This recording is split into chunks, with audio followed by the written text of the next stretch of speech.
Produced in 1992, this arcade machine holds a special place in my heart. This was mostly a means to go head-to-head against someone else or to be enjoyed by yourself. The arcade machine that spawned a resurgence to come back to the arcade. This is my story on how I got the Street Fighter II Championship Edition arcade machine.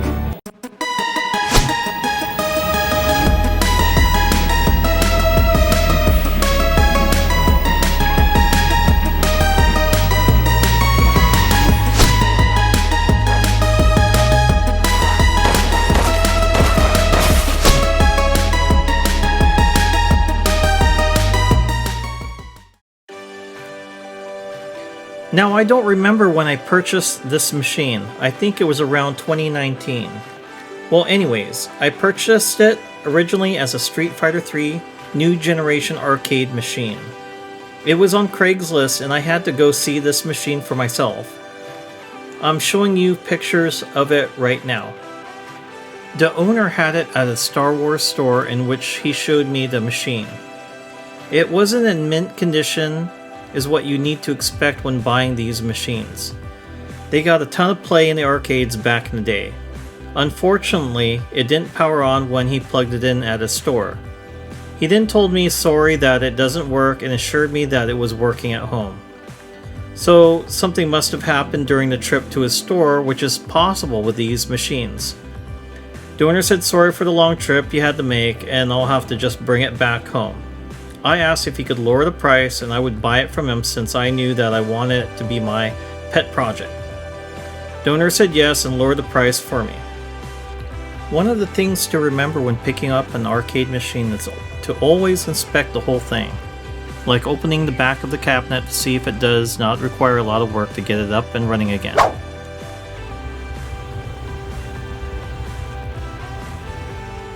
Hello everyone, so I'm going to explain to you about my CPS2 board that I have.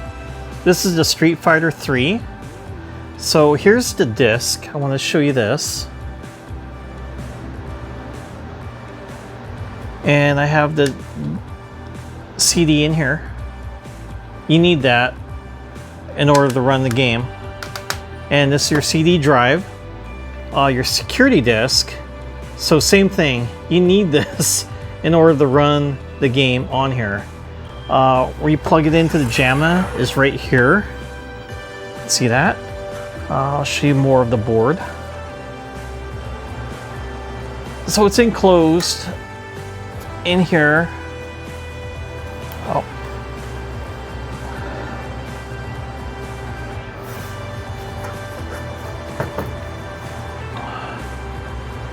Wanted to let you know prior to filming this, I got the CD out of here since it doesn't work anymore. So anytime you have a CD that you want to get out, they usually have these little pinholes. They can use a paper clip and you can pop it out. So I'll just demonstrate.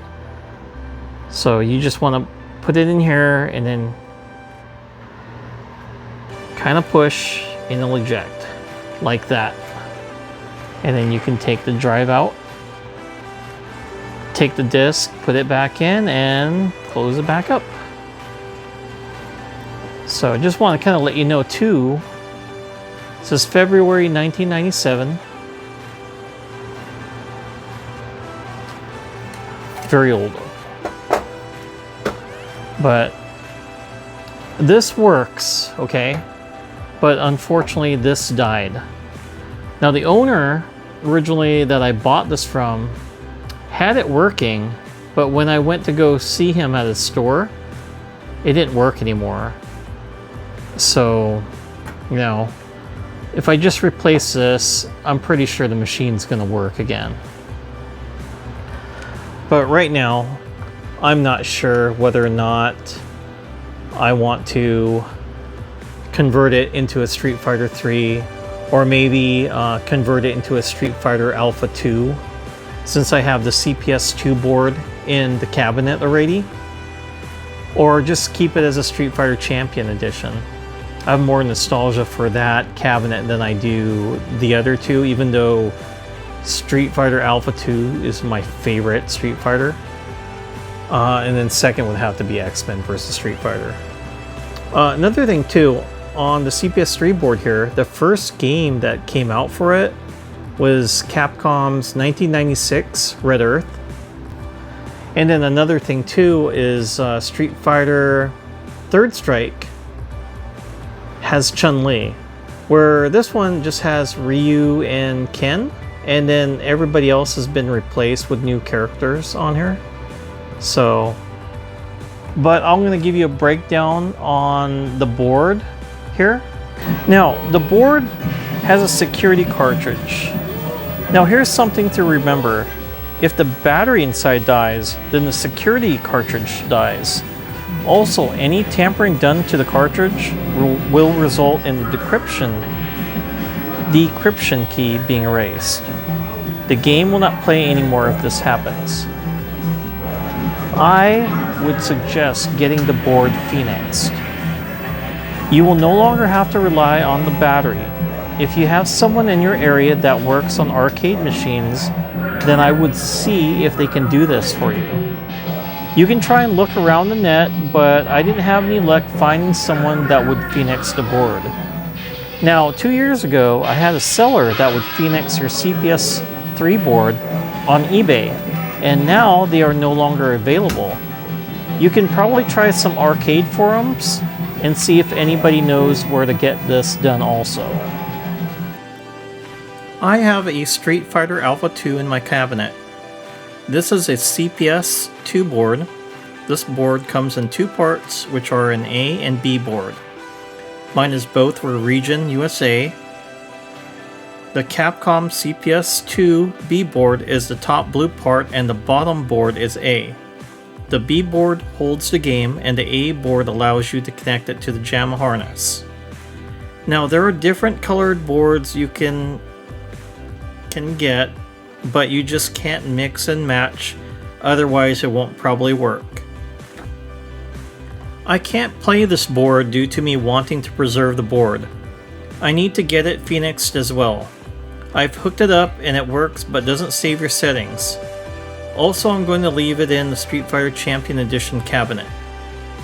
Currently, the Street Fighter cabinet is hooked up to a Raspberry Pi with horizontal arcade and console games stored on the SD card. It usually just stays on the Street Fighter Champion Edition. Before we dive into the pros and cons to using the Raspberry Pi with the arcade setup, is that I have that the pictures you've seen here are the Street Fighter 3 cabinet, and also when I was scraping the control panel overlay, you can see that it was a Mortal Kombat cabinet. Not an original cabinet, of course, but it was in one of its lifetimes a Mortal Kombat cabinet. It makes sense since it has a bigger 25-inch CRT monitor.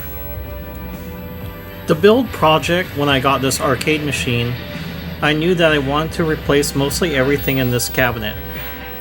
I started with the buttons, in which I got LED ones put in, and new switches as well.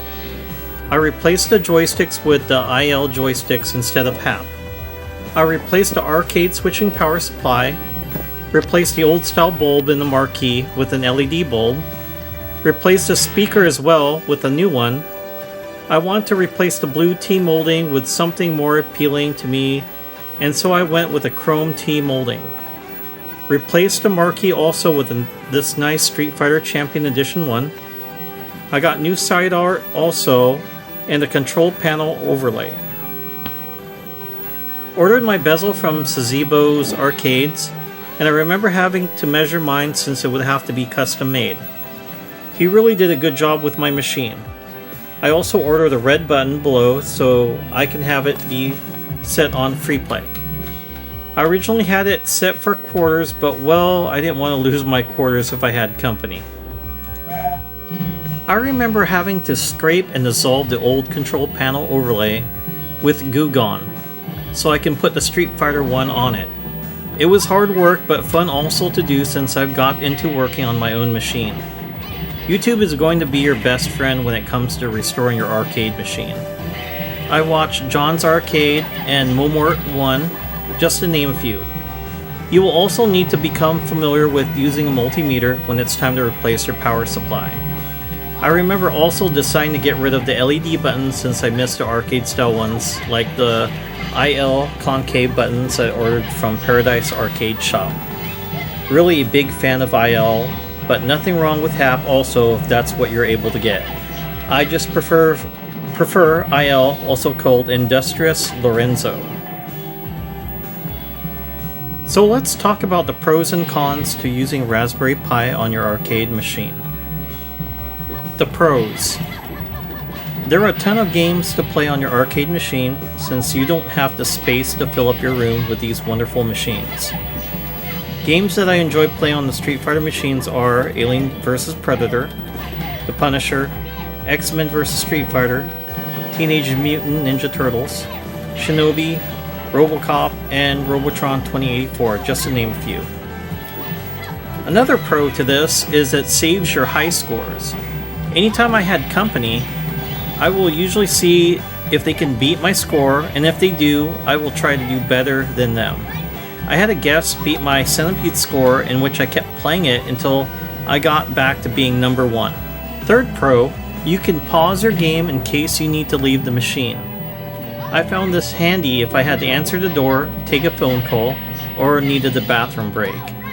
I remember back in the day at the arcade that a kid would let me play his game on Moon Patrol because he needed to use the bathroom bad, or another instance would be the mom yelling at her son that they are leaving the mall and the person playing the machine would say, "Here, you can play my game." It was the Star Wars the arcade game. First con is that, remember I said you can pause the game?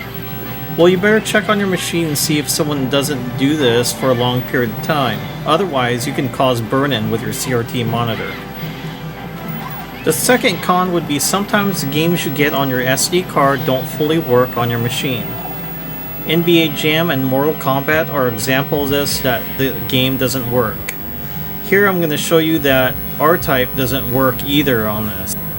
My last con is that somebody that just pushes buttons like crazy, such as your player 1 or player 2 button with the joystick, will cause your Raspberry Pi to go into its settings mode. I had a little kid change everything out on a few games in which it ruined the game, but also how it would load on the menu.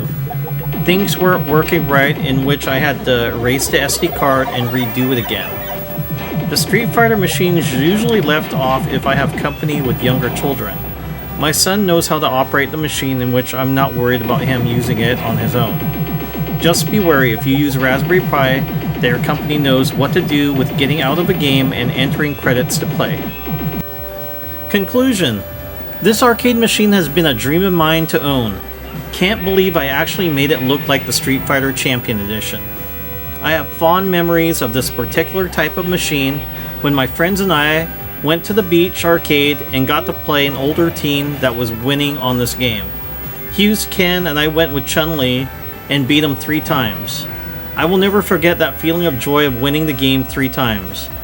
I was nervous that he was going to kick my butt on the game, and I couldn't believe that I beat him. My opponent was really nice even after I'd beaten him and said good game. Another memory I have is when I rode my bicycle after school to our town arcade and played with my friends on Street Fighter 2 The World Warrior. We would practice and try and see if we could unlock other moves. So much fun trying to figure out everything by ourselves or showing other people the different moves on your character that you would use, and him showing what he learned was fun too. I remember also wanting to master Ken since the guy at the beach really did a good job with the Dragon Punch against the other people I watched him beat. I don't know if any of you have any cool stories about your memories with this machine. I know I absolutely love this machine and the memories it had for me. Now, do I plan to convert it to a Street Fighter 3 or Street Fighter Alpha 2? I'm not sure yet. So far I want to keep it as a Street Fighter Champion Edition and get the board with this machine. It has more nostalgia for me compared to the 3, in which I never played in the arcade. Just a side note, I did play 3 and I do like this game as well. Kinda odd that only Ken and Ryu are the only original ones in this game though. Seen Chun-Li in Third Strike though, in which that's cool. Alright, that was fun sharing my experiences getting this arcade machine with you. Thank you so much for watching, my friends, and I hope to see you next time on my channel. Aloha and take care.